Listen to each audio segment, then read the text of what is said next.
அதாவது Royal challenge Bangalore RCB என்று அழைக்கப்பட்ட நேற்று பகல் முழுவதே இந்த அணி வெற்றி தோல்வி குறித்து விவாதிக்கப்பட்டு வந்த நிலையில் நேற்றைய தினம் இந்த அணி வெற்றி பெற்றது.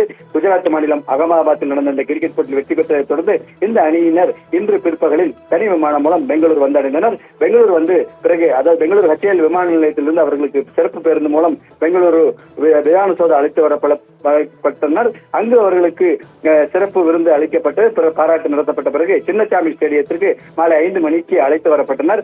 அந்த 5 மணிக்கு அழைத்து வரப்படுவதற்கு சில நிமிடங்கள் முன்பாக அங்கு அந்த சின்னசாமி ஸ்டேடியத்தில் கூடியிருந்த லட்சக்கணக்கான ரசிகர்கள் ஒரே நேரத்தில் அனைத்து கேட்டுகளும் திறந்து விடப்பட்டன. அதாவது முன்கூட்டியே கேட்டுகள் திறந்து விடப்படவில்லை, திடீரென திறந்து விடப்பட்டதால் கூட்ட நெரிசல் ஏற்பட்டது.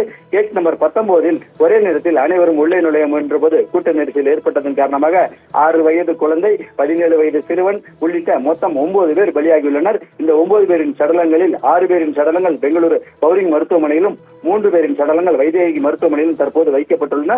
மேலும் 10க்கும் மேற்பட்டோர் கைகால் முறிந்து காயங்களுடன் இதே மருத்துவமனையில் சிகிச்சை பெற்று வருகின்றனர். தற்போது சிகிச்சை பெற்று வருபவர்களை மாநில முதலமைச்சர் சித்தராமையா நேரில் சந்தித்து ஆறுதல் கூறி வருகிறார். மொத்தத்தில் ஒருபுறம் இந்த ஆர்சிபி வெற்றி கொண்டாட்டம் களைகட்டி இருக்க, மறுபுறம் இந்த துயர சம்பவம் நடந்துள்ளது.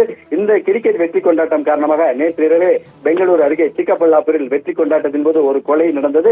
இந்த நிலையில் இன்று பிற்பகலில் இதுபோன்ற அசம்பாவித சம்பவங்கள் ஏற்படாமல் இருக்க ஏதாவது முன்னெச்சரிக்கை நடவடிக்கைகளை போலீசார் எடுத்திருக்க வேண்டும். அதில் தவறிவிட்டனர். இதனால் தான் இந்த உயிரிழப்பு ஏற்பட்டுள்ளது என்று சமூக ஆர்வலர்கள் கூறுகின்றனர். மொத்தம் இதுவரை 9 பேர் பலியாகியுள்ளனர். மேலும் 10க்கும் அதிகமானோர் சீரியஸான நிலைமையில் வைதேகி மற்றும் பவுரிங் மருத்துவமனையில் தொடர்ந்து சிகிச்சையில் உள்ளது குறிப்பிடத்தக்கதுங்க.